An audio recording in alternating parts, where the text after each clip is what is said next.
if you can't go 5 minutes without reaching for your phone, if your mind feels restless even when everything around you is silent, if boredom feels almost unbearable, maybe the problem isn't a lack of discipline. Maybe you're living inside an environment that has learned how to exploit the most primitive parts of you. Maybe you were never taught how to sit with emptiness. We live in a society that has turned desire into a commodity and stimulation into addiction. It's not just entertainment. It's not just technology. It's an economic model built on capturing your attention. And the most powerful tool for capturing attention is desire. Long before TikTok, Instagram, or digital pornography, some philosophers were already speaking about this. They didn't know algorithms. They didn't know social media, but they understood human nature. And maybe true rebellion today isn't about exposing yourself more, but about learning how to desexualize your own mind. Because when everything becomes stimulation, something inside us stops maturing. We live in the age of hypersexualization. Bodies are products. Desire is a marketing strategy. Attention has become currency. They don't just sell clothes. They sell sensuality. They don't just sell lifestyle. They sell validation. They don't just sell content. They sell constant activation. But here's the question almost no one asks. What happens to the mind when it never rests? When every scroll triggers anticipation? When every image is engineered to capture your gaze? When silence begins to feel uncomfortable? And what if the freedom they sell us is simply a new form of control? Not repression, but saturation. Sigmund Freud described libido as vital energy. Not merely sexual impulse, but creative force, ambition, expression, movement. Desire pushes us forward. But there's a brutal difference between accumulated energy and constantly drained energy. When libido is scattered endlessly through superficial stimulation, it doesn't transform into construction. It fragments. You feel impulse, but can't sustain focus. You feel motivation, but can't maintain discipline. Because fragmented energy creates restlessness, not depth. And the restless mind builds nothing lasting. Michel Foucault argued that sexuality has always been shaped by social discourse. It has never been purely natural. It is encouraged, molded, directed. For centuries, control came through repression. Today, it comes through excess. You're not forbidden to desire. You're encouraged to desire constantly. Desire more, consume more, show more, expose more. But pause, think. Who benefits when you are always stimulated? Who profits when your attention is permanently activated? Desire is predictable. It can be triggered. It can be studied. It can be manipulated. And when you automatically react to stimulation, you become predictable. And predictability is the foundation of control.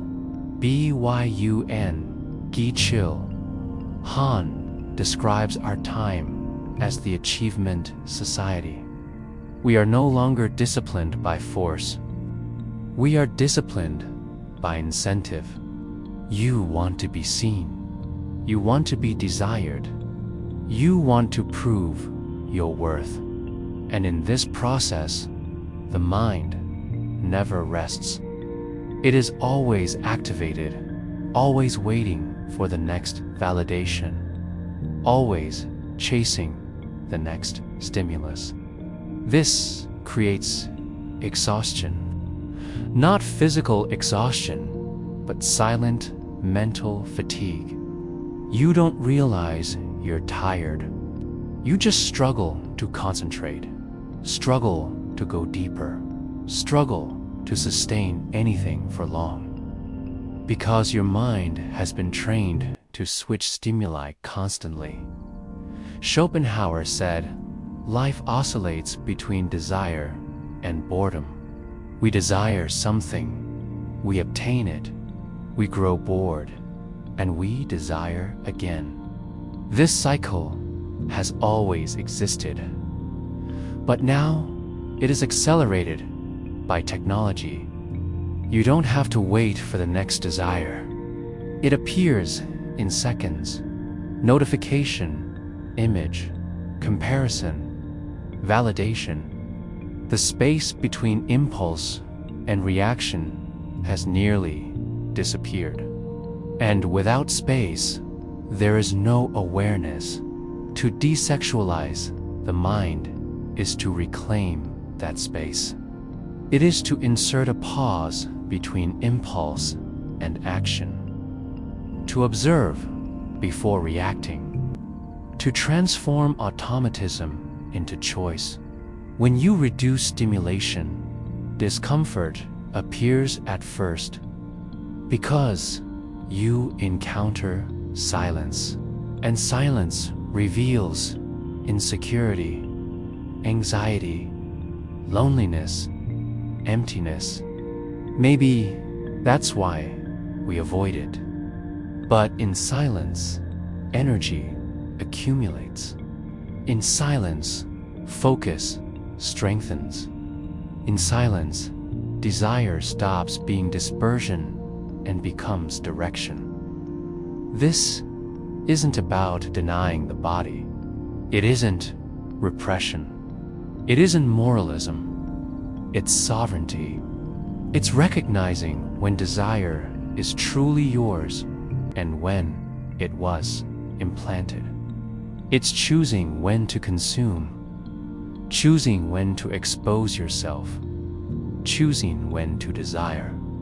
A desexualized mind doesn't turn every person into an object. It doesn't turn every interaction into validation. It doesn't turn boredom into consumption. It tolerates emptiness. And in emptiness, it builds depth. People who don't live in constant search of validation have a different presence.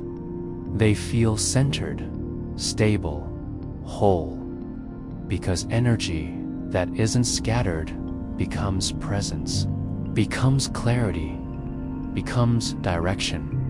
When you reduce unnecessary stimulation, your mind reorganizes priorities. You begin to see what truly matters. You sustain focus. You build.